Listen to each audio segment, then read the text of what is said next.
Welcome to program views makers. मैं हूं आपके साथ शाइस्ता यूसुफ। तहरीक इंसाफ के रहनुमाओं के खिलाफ मुकदमात और इनमें गिरफ्तारियों का सिलसिला जारी है, जिस पर पाकिस्तान तहरीक इंसाफ हुकूमत से नाराज हो गई है। ऐसे में हुकूमत ने तहरीक इंसाफ के वफ्द को एपेक्स कमेटी के इजलास में शिरकत की दावत दी, मगर आज जब इजलास हुआ तो तहरीक इंसाफ ने शिरकत नहीं की। वज़ीर आज़म शहबाज शरीफ ने 7 फरवरी को मुनक़िद होने वाली ऑल पार्टीज कॉन्फ्रेंस में शिरकत की इमरान खान को दावत दी है, लेकिन चेयरमैन तहरीक इंसाफ ने शिरकत की हामी नहीं भरी है। अब सवाल ये है कि क्या तहरीक इंसाफ को इन हालत में ये दावत कबूल कर लेनी चाहिए थी। डिस्कशन के लिए जो मेहमान हमारे साथ मौजूद हैं, तारुफ मैं आपसे करवा देती हूँ। हमें ज्वाइन किया है नासिर इकचुगताई साहब ने, डॉक्टर नाज़िम महमूद साहब हमारे साथ मौजूद हैं, मुजम्मिल सोहरवर्दी साहब ने हमें ज्वाइन किया है, और हमें ज्वाइन किया है नसीम सिद्दीकी साहब ने भी। आप तमाम मेहमानों के वक्त का बेहद शुक्रिया। NBC आपके जानिब आऊँगी। ये APC और APC में शिरकत की दावत आपके ख्याल में हकीकी है या फिर सियासी इन्विटेशन है या फिर किसी को दिखावा है? नहीं, देखिए शाइस्ता, जो भी है एक इन्विटेशन है और इसको मैं कैटेगराइज नहीं कर सकता। सियासी है, मुनाफिकाना है, नुमाइशी है मीडिया के लिए। एक इन्विटेशन है, कार्ड है, उन्होंने कार्ड इस्तेमाल किया है। अब उस कार्ड को आप रिजेक्ट करेंगे तो आप एक्सपोज होंगे। मेरा ख्याल ये था, मुझे उम्मीद थी इस बात की, अगरचे नहीं करनी चाहिए थी, कि PTI चली जाएगी। अगर इमरान खान साहब खुद नहीं गए, टांग का मसला है उनकी, वैसे भी नहीं जाते, तो शायद शाह महमूद साहब जो ऑलरेडी ताल्लुकात में हैं PDM से, या परवेज़ खटक साहब जो ऑलरेडी मुज़ाकरात में हैं PDM से, वो चले जाते। लेकिन उन्होंने तो पत्ता ही साफ कर दिया कि ना पेशावर एपेक्स कमेटी और ना APC और ना APC।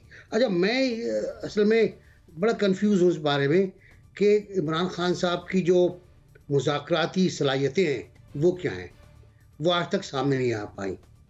क्योंकि किसी मुज़ाकरात में गए नहीं वो। मखदूम शाह महमूद होते हैं, यहाँ पर खटक होते हैं, असद उमर आए थे, ये लोग आके बात कर लेते। मतलब नैब के चेयरमैन हों, नादरा के चेयरमैन हों, जो भी उन सब पर तकर्रुर इसी तरह हुआ है कि खुद खान साहब नहीं आए, ये हज़रात आते चले गए। तो अच्छा मौका था, जाते दिल खोल के बात करते, सीना खोल के बात, डट के बात करते, जो कहना था कहते, और वो मुमकिन तौर पर लाइव भी होता, लाइव नहीं होता तो हम निकाल लेते वहाँ से कि उन्होंने क्या कहा है। लेकिन वो मौका ज़ाय किया। दूसरा मौका ये ज़ाय किया उन्होंने कि अपनी जो एक खैर सगाली थी पेशावर के लोगों की तरफ, उन लोगों की तरफ जो शहीद हो गए, वो ज़ाहिर नहीं कर पाया वो इस तरह। अब वो जो भी चाहें, कुछ कह रहे हैं। मेरा एक सवाल बड़ा, मैं बार बार चुपता हुआ सवाल जहन में आता है कि नमाज जनाजा में कौन कौन मौजूद था? PTI का कौन था, पीपल्स पार्टी का कौन था, JUI का कौन था, जमात इस्लामी का कौन था, कौन कौन लोग थे नमाज जनाजा में? मुझे जवाब नहीं मिलता। तो अब मसला ये है कि एक हमारा शहर, फूलों का शहर, एक बार फिर बारूद की बू में है, और वो पूरा सूबा खतरे के अंदर है, और उस सूबे के खतरे में होने की वजह से वो खतरा छलकेगा। पंजाब में, सिंध में, बलूचिस्तान तो ऑलरेडी हमारा खतरे में है। तो बेहतर था कि मिलके बैठते, बात करते। एपेक्स कमेटी पेशावर ना सही, APC सही। देखिए शाइस्ता, मैं तारीख का तालिब इल्म हूँ। APC ने बड़े बड़े मसले हल किए हैं। APC ने सकूत ढाका के बाद जो सूबे इकट्ठे कर दिए गए थे, उनको अलग अलग किया है। 1 मैन 1 वोट दिया है। APC ने पाकिस्तान को फिर बचाया है बार बार। फिर कई APCs हुई हैं पाकिस्तान में, और उन्होंने सोल्यूशन दिया है। बड़े बड़े इख्तलाफी लोग थे, एक दूसरे की जान के दर पे, वो बैठे, उन्होंने बात की, मसले का हल निकाला। तो निकल सकता है, लेकिन मुझे लगता है कि खान साहब मुज़ाकरात कभी नहीं करेंगे। ठीक है, आपके ख्याल में खान साहब मुज़ाकरात नहीं करेंगे। नसीम सिद्दीकी साहब, हुकूमत ने जिस भी नीयत से इनिशिएट किया, बहरहाल ये एक पॉजिटिव जेस्चर था। क्या लगता है, क्या इनकार करके तहरीक इंसाफ ने या खान साहब ने एक बेहतरीन मौका गवा दिया? देखिए शाइस्ता, बात यह है कि वो एक लतीफ़ा भी और एक मिसाल भी है कि फिर मैं ना ही समझूं। मतलब जब इंसान की इतनी बेइज्जती हो जाती है और उसके बाद उसको ये कहना पड़ता है कि फिर मैं ना ही समझूं, सब लोग समझ गए होंगे। बात यह है कि जो इमरान खान बयानियाँ लेके चले हैं, मैंने पहले भी बात की थी कि जो हमारी यंग जनरेशन है वो पाकिस्तान को जब देखती है, पाकिस्तान के ये हालात देखती है, तो वो उसका ज़िम्मेदार मुस्लिम लीग नून, पीडीएम, पीपल्स पार्टी, इन तमाम जमातों को समझती है और वो इमरान खान को अपना निजात दहिंदा समझते हैं। और ये इमरान खान का बयानिया बन चुका है। और जितनी पोलराइजेशन हो चुकी है, जितनी गोलाबारी एक दूसरे की तरफ से दिन में होती है, जिस किस्म के इल्काबात दिए जाते हैं, फिर एक टेबल पे बैठना बहुत मुश्किल हो जाता है, बहुत मुश्किल हो जाता है। अब तो आप देखें कि साफ़ियों में भी डिवीज़न हो गई है, इदारों में भी डिवीज़न हो गई है, हर तरफ ब्यूरोक्रेसी में भी डिवीज़न हो गई है, यानी कि ये उस पार्टी से ताल्लुक़ रखता है, ये इस पार्टी से ताल्लुक़ रखता है। मेरे ख्याल से इस मुल्क में बड़ी मीटिंग्स हुई, बहुत इस किस्म की कमीशन बनाए जाते हैं, उनका हल क्या निकलता है? कभी लियाकत अली खान के कातलों का आज तक पता चला? मोहतरमा बेनज़ीर भुट्टो शहीद के कातलों का पता चला? भुट्टो के ख़िलाफ़ क्या साजिश हुई? बात यह है कि इनसे कोई नतीजा नहीं निकलना होता। ये तो आपने गुफ्तन शनीदन बर्खास्तन वाली बात होती है। आप कौम के पैसों पे इस तरह की मीटिंग्स बुलाते हैं। जितनी हमने मीटिंग्स देखी हैं, इमरान खान साहब के दौर में भी बड़ी बड़ी होती थी, उससे पहले भी होती थी, आज भी होती हैं। उनका नतीजा क्या निकला? क्या पाकिस्तान की मईशत बेहतर हो गई? क्या दहशत गर्दी की लहर ख़त्म हो गई? आप कहते हैं कि हम इजाज़त नहीं देंगे दहशत गर्दी की, क्या वो आपसे इजाज़त लेके दहशत गर्दी करते हैं? आपने पाक अफगान बॉर्डर के ऊपर अरबों रुपए से आपने फेंसिंग लगाई, फिर उस बॉर्डर पार से किस तरह जो है वो दरअंदाजी हो जाती है, या जो हमारे यहाँ पे सहूलत कार मौजूद है वो किस तरह इतना बड़ा बड़ा वाक़या हो जाता है कि एक पुलिस की वर्दी में, ये एक दहशतगर्द पुलिस की वर्दी में पुलिस लाइन के अंदर फिर रहा है और हमें पता ही नहीं चल रहा। तो हमें तवज्जो देने की ज़रूरत है। जो अरबों रुपए का बजट आता है, जिस तरह केपीके में भी दिया गया, पंजाब में भी दिया गया, पिछले दिनों आपने देखा कि एक जो दहशतगर्द है वो इस्लामाबाद में भी दाखिल हो गया था। तो बात यह है कि इन कामों को करने की ज़रूरत है। ये मीटिंग शीटिंग से कोई फ़ायदा नहीं होता कि इमरान खान को बुला के बिठा ले, फ़लाँ को बुला ले, आप फिर इलेक्शन करा लें, आप इलेक्शन के ऊपर कोई मीटिंग बुला लेते, आप एजेंडे में ये भी रख लेते कि सूबे जो 2 हैं उनकी असम्बलियाँ तहलील हो चुकी हैं, आइन और कानून के मुताबिक 90 रोज में इलेक्शन होने हैं, वो भी आप एजेंडे में शामिल कर लेते। मेरा मतलब है कि जो मामलात, जो सियासी अदम इस्तेकाम मुल्क में है, उस पे आप बात नहीं करना चाहते, जो मईशत अदम इस्तेकाम है उस पे बात नहीं करना चाहते, तो बाकी बात करने का क्या फायदा? यानी आप एपीसी के हक में नहीं है, ऐसा ही है नसीम साहब? जी, मैं बिल्कुल उसके हक में ही नहीं हूँ। चलें, ये आपका नाम से बैठी हुई है। ठीक है, आपका पॉइंट आ गया, ये ठीक है, ये आपकी राय थी, आपका पॉइंट आ गया। मुजम्मिल सोहरावर्दी साहब, अगर तो हुकूमत वाकई में चाहती थी कि वो तहरीक इंसाफ को ऑन बोर्ड ले, तो फिर ऑन बोर्ड लेने के लिए माहौल भी तो बनाना था ना, लेकिन माहौल तो उसके उलट बना हुआ है। गिरफ्तारियां हो रही हैं, मुकदमे दर्ज हो रहे हैं, साबिक MNAs के जो सामान हैं वो फेंके जा रहे हैं। तो इस तरह के मौसम में, इस तरह के माहौल में तो फिर मुश्किल नहीं है कि एक साथ बैठ जाएंगे? देखें, अगर तो सिर्फ आज की बात हो कि आप कहें जी कि मुकदमों की वजह से इमरान खान साथ नहीं बैठ सकते, तो मैं चलो बिलफर्ज आपकी बात में कोई वज़न महसूस भी कर लूँ, लेकिन जब वो वज़ीर आज़म थे तो क्या साथ बैठ जाते थे? वो साथ वाले कमरे में रूठ के बैठे रहते थे और मुल्क की अस्करी क़यादत जो है वो कौमी क़यादत को ब्रीफिंग देती थी और वो साथ वाले कमरे में रूठ के बैठे होते थे बतौर वज़ीर आज़म। आपने कभी सोचा है कि इस एक मुल्क का वज़ीर आज़म अकेला साथ वाले कमरे में बैठा होता था और मुल्क की सारी अस्करी क़यादत जो है वो कौमी क़यादत को ब्रीफिंग दे रही होती थी? तो क्या वो फजूल ब्रीफिंग्स थी जो अस्करी क़यादत आकर कौमी क़यादत को देती थी और वज़ीर आज़म रूठ के दूसरे कमरे में बैठा रहता था? लोगों को पाकिस्तान की तारीख़ ही नहीं पता है। इस मुल्क के बड़े बड़े मसाइल APC से हल हुए हैं, वो मसाइल जिनके बारे में हम सोच नहीं सकते थे, हमने आइन APC के ज़रिए हासिल किया। हमने इस मुल्क में दहशत गर्दी के ख़िलाफ़ नेशनल एक्शन प्लान APC से हासिल किया। हमने भारत के साथ लड़ने के लिए जब भुट्टो साहब मुज़ाकरात के लिए गए तो मियाँ तुफैल साहब जो उनके सख्त तरीन मुखालिफ थे उन्हें, और जो जिनको बाद में दलाई कैंप भी बंद किया हुआ था, वो उन्हें एयरपोर्ट तक छोड़ने गए। जब नेशनल कॉज आ जाता है तो लोग अपने सियासी इख्तलाफात ख़त्म करके एक दूसरे के साथ बैठते हैं, यही कौमी क़यादत होती है। आपने कंटेनर लगाया हुआ था 2014 में नवाज शरीफ से इस्तीफ़ा लेने के लिए, वो आपको फिर प्राइम मिनिस्टर मिनिस्टर हाउस में साथ बिठाने के लिए साथ ले गए थे कि नेशनल एक्शन प्लान बनाना था और एक एपीसी में बना था, सिर्फ इसलिए कि उस वक्त एस्टेब्लिशमेंट का आशीर्वाद आपके साथ था तो आप प्राइम मिनिस्टर हाउस में चले गए थे। आज आशीर्वाद नहीं है तो आप जाने के लिए तैयार नहीं है कि आपको एक फ़ोन कॉल की ज़रूरत है कि आपको GHQ से कॉल आ जाए तो आप कल एपीसी में पहुंच जाएंगे। आप कंटेनर से उतरकर एपीसी में पहुंच गए थे क्योंकि GHQ से कॉल आ गई थी। आज फ़ोन नहीं आ रहे और आप रोज़ प्रेस कॉन्फ्रेंसों में रो रहे हैं कि इदारों ने हमारे लिए दरवाजे बंद कर दिए हैं और आपके आंसू निकल रहे हैं कि इदारों ने दरवाजे बंद कर दिए हैं, वो हमारे फ़ोन नहीं सुन रहे तो आप कहते हैं हम साथ बैठने के लिए तैयार नहीं। जब फ़ोन आया आप बैठे इमरान खान को, लेकिन हुकूमत और इमरान खान की बात कर लेते हैं, आप इदारों का जिक्र ना करें। बहरहाल आपका पॉइंट आ गया। डॉक्टर नाजिर साहब, आपके ख्याल में क्या ये मुनासिब नहीं होता कि अगर वज़ीर आज़म शहबाज शरीफ खुद चेयरमैन पाकिस्तान तहरीक इंसाफ इमरान खान को फ़ोन कर लेते तो इसके बाद कोई चॉइस ना बचती इमरान खान के पास ना आने की? मेरा नहीं ख्याल है कि ये उनका फ़ोन भी अटेंड करते, जो रऊनत इनमें है। ये तो कॉल भी रिसीव नहीं करते। मुल्क का प्राइम मिनिस्टर है, वो आपको दावत दे रहा है, आपकी पार्टी को दावत दे रहा है और आप नहीं जा रहे हैं उसमें। ये और अभी जो साथी स्पीकर्स ने बात की, मैं उनसे मुत्तफ़िक़ हूँ, ख़ासतौर पे NBC और मुज़म्मिल साहब ने जो बातें की हैं।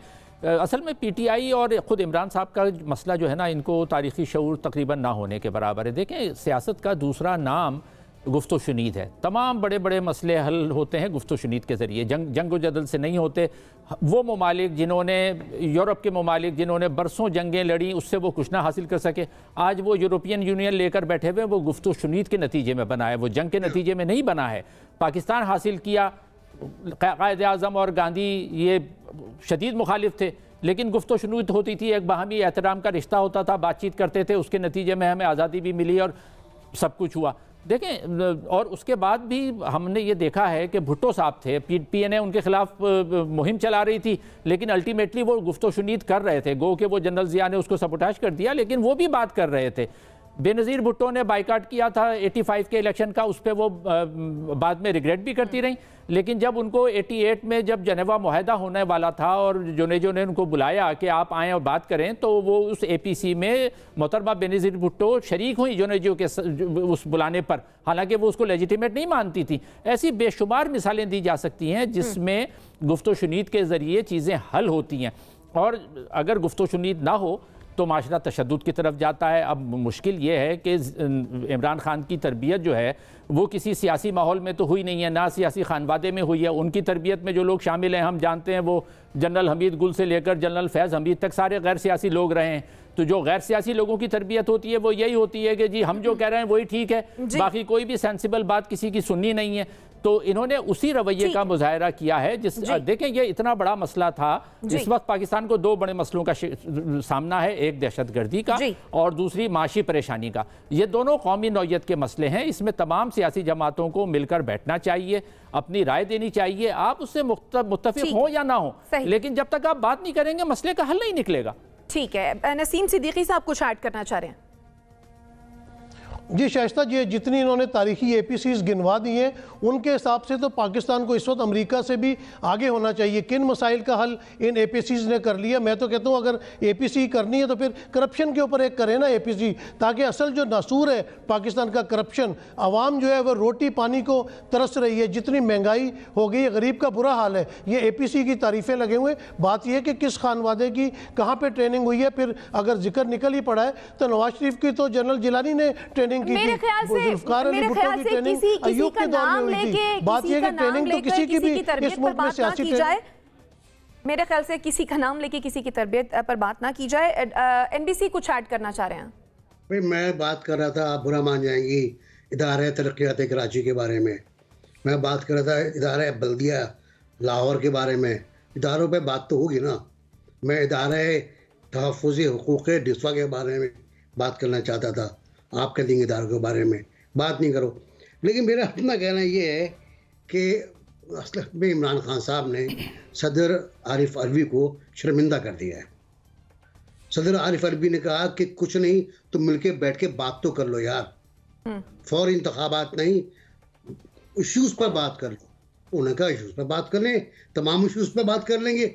अब तमाम इश्यूज़ पर जब बात करेंगे आप, तो उसमें इंतखाबात भी होंगे, उनमें फौरी इंतखाबात भी होंगे, चाहे वो रिजेक्ट हो जाएं।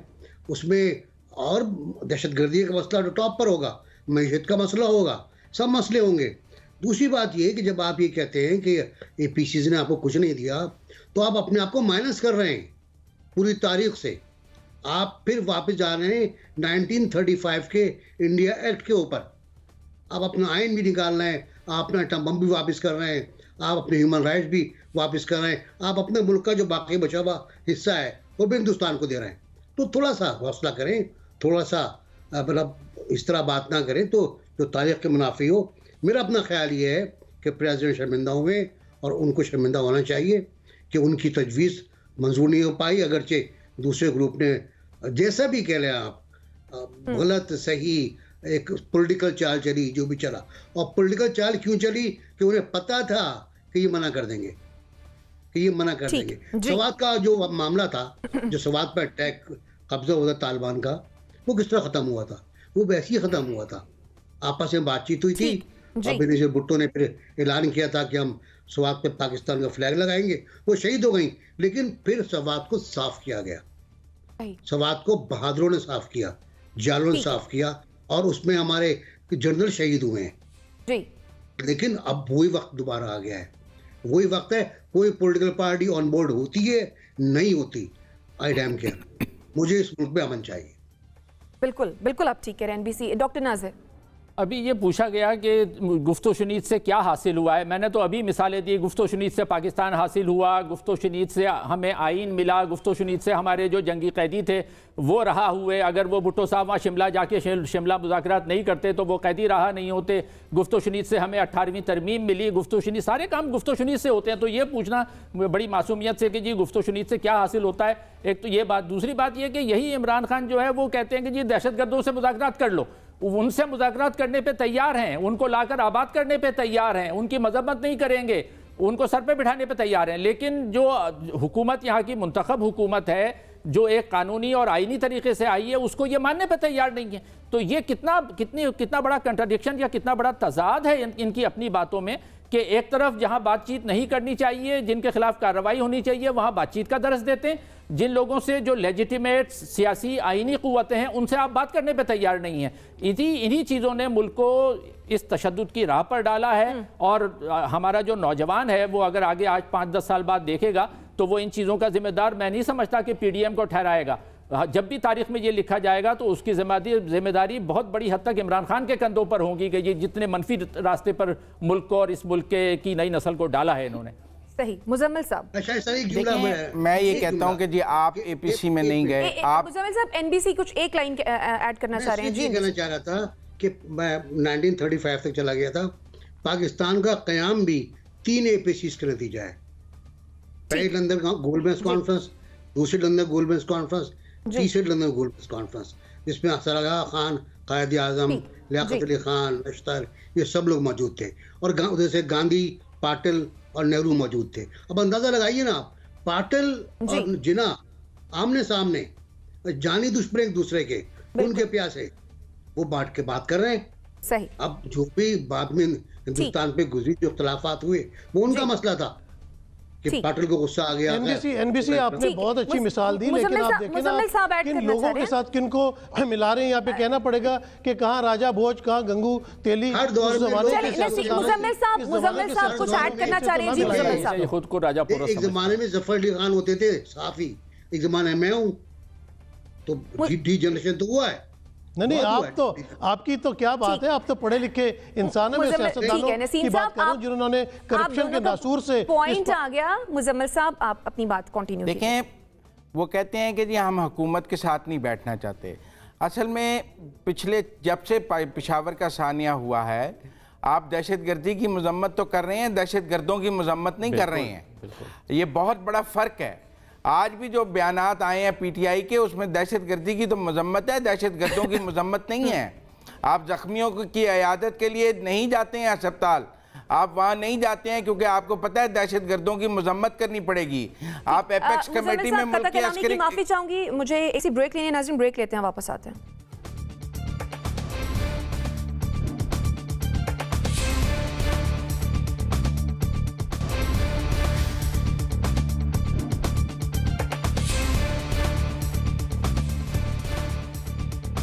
Welcome back after the break. अब से कुछ देर कबल वजीर आजम की जेर सदारत एपेक्स कमेटी का पेशावर में इजलास हुआ। एलामिया जारी कर दिया गया जिसमें तय ये पाया कि दहशतगर्दी के वाक़यात की तफसीलात भी उन्होंने जानी और दहशतगर्दी की हर किस्म और शक्ल पर ज़ीरो टॉलरेंस का रवैया रखा जाएगा, ये इस एलामिया में कहा गया है। मुजम्मल सोहरवर्दी साहब, इजलास तो हम देखते हैं कि हो जाते हैं, लेकिन क्या हम अमल दरामद भी कर पाते हैं, करवा पाते हैं? देखिए, मैंने ये इजलास का एलामिया पढ़ा है ब्रेक में। इसमें वो बात तो ठीक है, ज़ीरो टॉलरेंस होगी, हम दहशतगर्दी का कला कमा करेंगे, वो रिजॉल्व अपनी जगह मौजूद है। लेकिन मुझे इसमें दो तीन चीज़ें बहुत इंपॉर्टेंट नज़र आई हैं। एक तो इसमें कोई नई कानून साजी का फैसला किया गया है। इसका मतलब है कि कोई टेररिज्म से रिलेटेड कोई नई कानून साजी करने जा रही है फेडरल गवर्नमेंट, और उसकी आज एपेक्स कमेटी में बात हुई है, क्योंकि एलामिया में ये लिखा है कि नई कानून साजी करने का फ़ैसला किया गया है। तो ये बहुत इंपॉर्टेंट होगा कि क्या मिलिट्री कोर्ट्स दोबारा बनाने की बात की जा रही है, क्या कुछ तंजीमों को पाबंदी या कालादम या क्या करने की बात की जा रही है, क्या पाबंदियां लगाने की बात की जा रही है। तो ये जो नई कानून साजी टेररिज्म के हवाले से सामने आएगी, मुझे लगता है इसका ड्राफ्ट अब APC में सामने आएगा, क्योंकि इसके बाद जो वो APC फोरम है जहाँ पर वहाँ रखा जाएगा ड्राफ्ट, और उसके बाद वो पार्लियामान में आएगा। तो ये देखने की बात है कि नई कानून साजी जो दहशतगर्दी के हवाले से, क्योंकि हमने नेशनल एक्शन प्लान के बाद भी कुछ कानून साजी देखी थी जो दहशतगर्दी के हवाले से हुई थी, उसमें सनसेट क्लॉज के साथ मिलिट्री कोर्ट्स भी आई थी और कुछ चीज़ें आई थी। दूसरा, उन्होंने कहा है कि KP में CTD centre, counter terrorism centre का हेडक्वार्टर बनाया जाएगा पेशावर में। सेफ सिटी प्रोजेक्ट्स की अप्रूवल हुई है, फॉरेंसिक लैब की अप्रूवल हुई है, जो KP की पुलिस को इक्विप करने की बात हुई है कि उन्हें पूरी तरह जो लेस किया जाएगा, वसाइल दिए जाएंगे, वो सारी बात की गई है। एक तो मेरा ख्याल है कि पुलिस की जो लॉ इन्फोर्सिंग एजेंसियों की कमी कोताही थी, उस पर आज इस इजलास में पूरा गौर हुआ है और उसको अपग्रेड करके वो पूरा करने की बात हुई है। दूसरा बात हुई है कि जो वहाँ CTD का हेडक्वार्टर बनाने की, forensic lab, safe city projects पूरे KP के बड़े शहरों में बनाने की बात हुई है। तो मेरे ख्याल में काउंटर टेररिज्म के लिए काउंटर टेररिज्म डिपार्टमेंट, प्रोसिक्यूशन, इन चीज़ों का इस एलामी में बहुत जिक्र है कि टेररिज्म को, अगर हम टेररिस्टों को सज़ा देनी है तो प्रोसिक्यूशन कैसे होगी, उनको कैसे सज़ा तक पहुँचाया जाएगा। तो ये चीज़ें इस एलामी में मौजूद थी, जो मुझे लगता है कि टेररिज्म को ख़त्म करने के लिए बहुत इंपॉर्टेंट है, आगे हम समझते हैं। मुझे लगता है कि आज इसमें KP के वज़ीर आला को जानना चाहिए था, उन्हें बताना चाहिए था कि उन्होंने 4 साल में क्या किया है इसके लिए, और वो जो 417 अरब हैं उनका क्या हिसाब है, उन्हें आज अस्करी क़यादत के सामने, सब इदारों के सामने वो दे देना चाहिए था। कोई घर तो नहीं ले गए हैं, वो कौम का पैसा था, उन्हें बताना चाहिए था कि उन्होंने वो सेहत कार्ड पे लगा दिए हैं दहशतगर्दी के पैसे, या लंगर खानों में लगा दिए हैं उनके नज़दीक, या कहाँ लगा दिए, वो बताने चाहिए थे कि हम दहशतगर्दी के पैसे लंगर खाने में लगा पॉइंट आ गया मुजम्मिल साहब। डॉक्टर नाजिर, दहशतगर्दी के मामले पर, दहशतगर्दी को खत्म करने के लिए आपके ख्याल में क्या इस वक्त हमें नई कानून साजी की जरूरत है? देखिए, नई कानून साजी से ज़्यादा जो एग्जिस्टिंग कवानीन है उन पर अमल दरामद की ज़रूरत है, और बल्कि पॉलिसीज़ पर भी अमल दरामद की ज़रूरत है। मसला कहाँ से ख़राब हुआ? देखें, 2018 तक ये सूरत हाल खासी बेहतर हो गई थी। जब APS पे हमला हुआ था दिसंबर 2014 में, अगर मुझे सही याद है, तो उसके बाद बहुत बड़े पैमाने पर कार्रवाई की गई और वो बहुत कामयाब रही थी।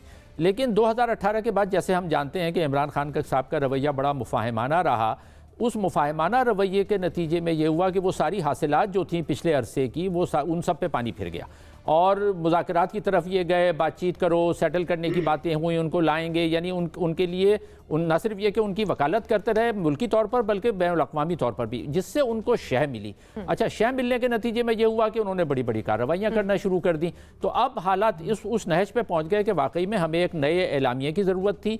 एपेक्स कमेटी ने बहुत अच्छा किया कि आज ये इजलास किया, इसमें सबको जाना चाहिए था। लेकिन वही बात है ना कि ये चूँकि खुद मुफाहिमाना रवैया रखते हैं, तो ये उसमें गए नहीं, क्योंकि जब बात करते तो इनके सामने ठोस शवाहिद रखे जाते कि जी ये हो रहा है। तो वाकई में हल इसका यही है कि ज़ीरो टॉलरेंस पॉलिसी। देखें, आप टॉलरेंस दूसरी चीज़ों में ला सकते हैं, लेकिन जो लोग खुद इन टॉलरेंस के अलमबरदार हैं, यानी दहशतगर्दी के अलमबरदार हैं, उनसे आप टॉलरेंस का रवैया नहीं रख सकते। उनके साथ आपको हतमी कार्रवाई करके उनका खात्मा करना होगा।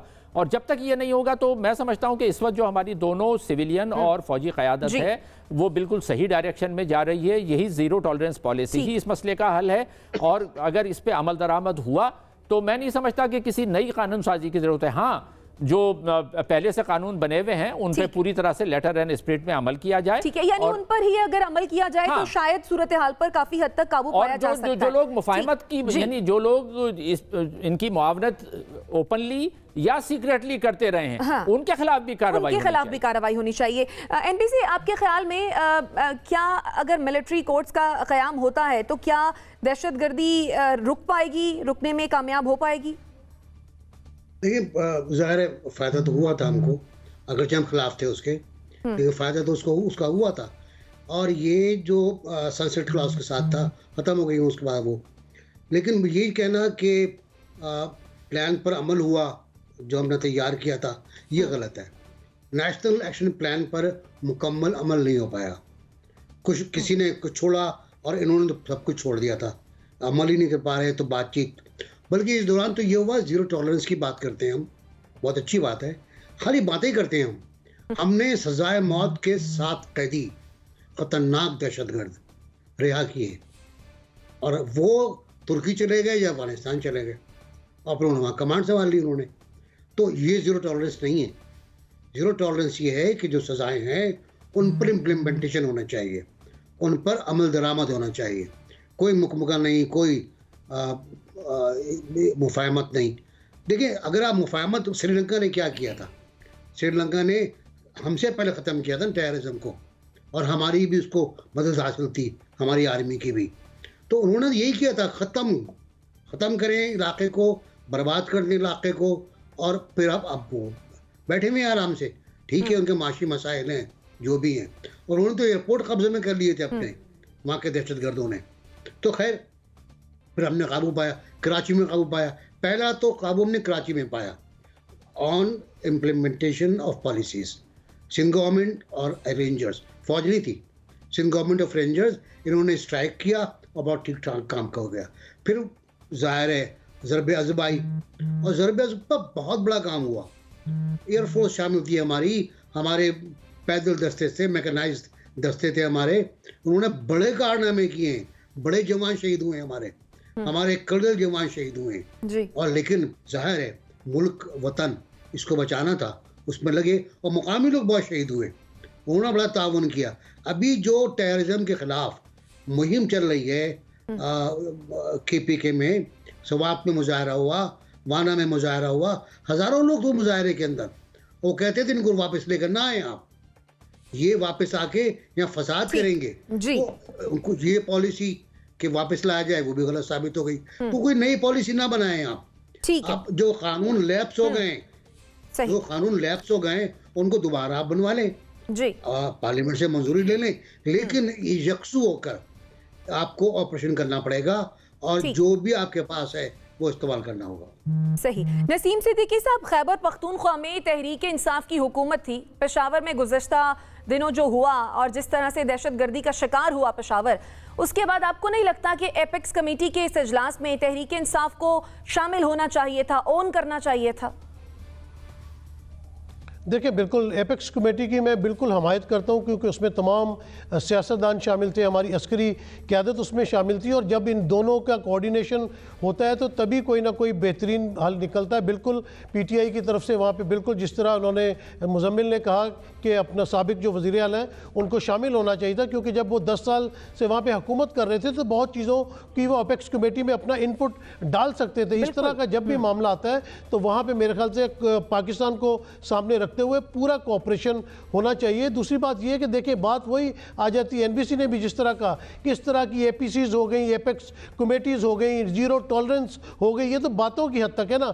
आप अगर नेशनल एक्शन प्लान के ऊपर मुकम्मल अमल कर लें तो ये तमाम मामला दुरुस्त हो सकते हैं। लेकिन एक इसमें नहीं भूलना चाहिए कि ये कि जो करप्शन की भी अफरियत हमारे मुल्क में घुसी हुई है, इसकी वजह से भी बहुत सारी बुराइयाँ सामने आती हैं, लूज चीज़ें लोगों को करने को मिलती हैं। तो तमाम चीज़ों को जो है वो इसमें शामिल करना चाहिए और हर चीज़ के लिए जो है वो ज़ीरो टॉलरेंस होनी चाहिए। बिल्कुल दहशतगर्दी का टोटली कलाकमा करने के लिए तमाम लोगों को साथ मिल के बैठना चाहिए, अस्करी क़यादत के हाथ मजबूत करने चाहिए, क्योंकि जो भी फैसला किया जाता है उसमें कुर्बानियाँ तो पाक फ़ौज की तरफ से जाती हैं, सिक्योरिटी फोर्सेस की तरफ से जाती हैं, तो उनको पूरी तरीके से जो है वो हमारी जो सियासी गवर्नमेंट है उनकी सपोर्ट हासिल होनी चाहिए, अपोजिशन को भी ऑन बोर्ड होना चाहिए। और जब तक ये मामला सब मिलजुल के तय नहीं करेंगे, पाकिस्तान में खुदा न खास्ता इस किस्म के वाक़यात होते रहेंगे और हमारी उसकी यंग जनरेशन के ऊपर क्या असर पड़ेगा, हमारी मईशत के ऊपर क्या असर पड़ेगा। अगर ये लफ्ज़ यूज़ किया जाता है ज़ीरो टॉलरेंस, तो वो ज़ीरो टॉलरेंस नज़र भी आना चाहिए। दूसरी तरफ नज़र आता है कि आप जो है वो किस तरह दहशतगर्द जो है वो पुलिस लाइंस में दाखिल हो रहा है, पुलिस की वर्दी पहनी है, कहाँ से वो बिल्कुल आप ठीक कह रहे हैं कि इस एपेक्स कमेटी के इजलास में खैबर पख्तूनख्वा के जो तहरीक इंसाफ जिसकी हुकूमत थी उनके नुमाइंदों को भी शरीक होना चाहिए था। आपका पॉइंट आ गया नाज़रीन, ब्रेक लेते हैं और फिर वापस आते हैं इस्ते वेदास।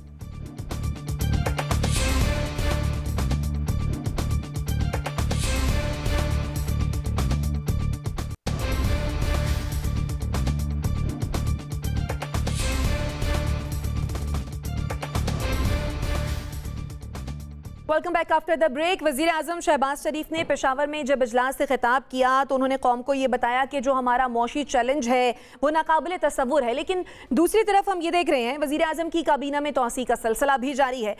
जवाद सोहराब मलिक के मुअव्विन खुसूसी मुकर्रर होने से अब जो काबीना की तादाद है वो करीबन 78 हो गई है। तो फिर ऐसे में सवाल ये है कि वज़ीर आज़म को इतनी बड़ी काबीना की ज़रूरत आखिर है क्यों? डॉक्टर नाज़िर, हम हर बार ये सवाल उठाते हैं अपने प्रोग्राम में, हर बार जब काबीना में कोई तौसी होती है तो हर बार हम ये सवाल उठाते हैं कि इतनी बड़ी काबीना की ज़रूरत आखिर है क्या? अब काबीना तो बढ़ गई लेकिन परफॉर्मेंस तो कहीं नज़र नहीं आ रही। बिल्कुल सही कह रही हैं आप, इतनी बड़ी काबीना की बिल्कुल ज़रूरत नहीं है और ये गैर आईनी भी है, क्योंकि जो 18वीं तरमीम आई थी 2010 में उसको 13 साल हो चुके हैं। उसके तहत जो है वो बहुत सारी वजारतें वफाकी सतह पर ख़त्म कर दी गई थी, लेकिन फिर हुआ ये कि ग्रेजुअली चूँकि इनको एकोमोडेट करना होते हैं लोगों को, इसलिए ये वही वजारतें जो हैं वो पैरेलल मुख्तलिफ नामों से वफाक में भी बरकरार रखी गई जिसकी ज़रूरत नहीं थी। मिसाल के तौर पे वजारत तालीम जो है, तालीम का शोबा हर पैमाने पर मुंतकिल हो चुका है सूबों को, इसलिए वफाकी वजारत तालीम की ज़रूरत इसलिए नहीं थी कि वफाक में सिर्फ जो वफाक के ज़ेरे इंतज़ाम इदारे आते हैं वो एक छोटा सा डिपार्टमेंट मैनेज कर सकता था और उसको ये वजारत दाखिला के अंडर कर सकते थे, लेकिन ये इस हुकूमत का मसला नहीं है, ये मसला 10-12 साल से चला आ रहा है। और उसके बाद फिर ये हुआ कि जो रिक्वायरमेंट थी 18वीं तरमीम की उसमें गालिबन तय कर दिया गया था कि 11 जो है वो वफाकी वज़रा होंगे और 8 या 10 जो हैं वो मिनिस्टर ऑफ स्टेट होंगे, वज़ीर मुमलिकत, और कुछ 4 या 5 जो हैं वो मुशीर या एडवाइज़र टाइप के कुछ होने थे। मतलब टोटल जो काबीना का हुजम था वो 20 से 30 के दरमियान में रहना था। लेकिन हमने ये देखा है कि न सिर्फ इस हुकूमत ने, इससे पहली हुकूमत ने और उससे भी पहले वाली हुकूमत ने, सब ने ये उसूल तोड़ा है। एनबीसी, अभी तो हम काबीना में तौसी को ही रो रहे थे, लेकिन यहाँ तो सेल्स टैक्स भी बढ़ेगा, पेट्रोल की कीमत भी बढ़ेगी, डीजल की कीमत भी बढ़ेगी, बिजली की कीमत भी बढ़ जाएगी। इस तरह तो होता है इस तरह के कामों में। अब बाज़ औक़ात तो कहते ना पहले आती थी हारे दिल पे हंसी, अब किसी बात पे नहीं आती। 1% जब सेल्स टैक्स बढ़ाएंगे आप तो घी, शैम्पू, साबुन, चीनी, जो भी आप चीज़ें बेच रहे हैं बाज़ार में वो महंगा हो जाएगा आपका। मतलब पेट्रोल तो महंगा होना ही होना है, वो तो सब्सिडी भी ख़त्म करनी है आपको उस पर सेल्स टैक्स भी लगाना है, उस पर आप पे लेवी भी लगानी है। तो एक नया हेला है महंगाई का जिसको रोकने के लिए ये 77 मिनिस्टर, एडवाइज़र, सो कॉल्ड मामून खुसूसी ये खड़े को रोकेंगे और ये खुद बह जाएंगे। ये इंतहाई ख़तरनाक बात है कि एक ऐसा मुल्क जो डिफ़ॉल्ट पर हो वो अपना इतना बड़ा स्ट्रक्चर बना ले हुकूमत का कि जो नज़र भी नहीं आया तस्वीर के अंदर। तो ये महंगाई तो आपके पास पहुंच गई है और पहुंच रही है, और इसहाक डार साहब इसको लेकर आए, उनको मुबारक हो बहुत कि जो कोशिश कर रहे थे वो पूरी हुई, कामयाब हुई। डॉलर और बढ़ा है, आज हिस्टोरिक 278 पर गया है डॉलर। तो अब देखते हैं कि कब कम होता है, कब 200 से नीचे आता है, फिर मुबारकबाद देंगे उनको। सही। मुजम्मिल साहब, ये IMF जो इस्लाहात पेश करता है कि पेट्रोल की कीमत में इजाफा करें, बिजली की कीमत में इजाफा करें, तो IMF ये नहीं कहता कि काबीना ना बढ़ाएं? IMF तो आपको कहता है पैसे पूरे करें जहाँ से मर्जी, आगे हुक्मरानों की मर्जी है। तो ये भी तो इस्लाहात में शामिल होना चाहिए। मैं समझता हूँ कि पाकिस्तान में सब हुक्मरानों के हर किस्म की मराद, तनख्वाहें बंद होनी चाहिए। पाकिस्तान के हालात ऐसे नहीं हैं कि हम किसी वज़ीर की को गाड़ी का पेट्रोल दे सकें, किसी वज़ीर को कोई तनख्वाह दे सकें, किसी वज़ीर का फ़ज़ाई टिकट दे सकें, होटल का स्टे दे सकें, एंटरटेनमेंट दे सकें। इस पर आप वज़ीर 100 रखें, रुपया एक नहीं सरकार का उसके ऊपर खर्च होना चाहिए। आप गाड़ी पे झंडा लगाते हैं लेकिन गाड़ी उसकी ज़ाती होनी चाहिए, सरकार की गाड़ी पे नहीं लग सकती। अपना ज़ाती पेट्रोल खर्चें, ठीक है बिलावल बैरूनी दौरों पर अपने ज़ाती पैसे खर्चते हैं, शहबाज शरीफ बैरूनी दौरों पर ज़ाती पैसे खर्चते हैं, पाकिस्तान के अंदर भी ज़ाती पैसे खर्चें। 1 रुपया बिजली का बिल भी दफ्तर का अपने पास से दें, अगर इन्होंने दफ्तर में बैठना है तो उसका बिल भी ये खुद दें। हर इनका सरकार के ऊपर 1 रुपये का बोझ नहीं होना चाहिए। ये खिदमत करने आए हैं, खिदमत करें अपने पास से पैसे लगाकर।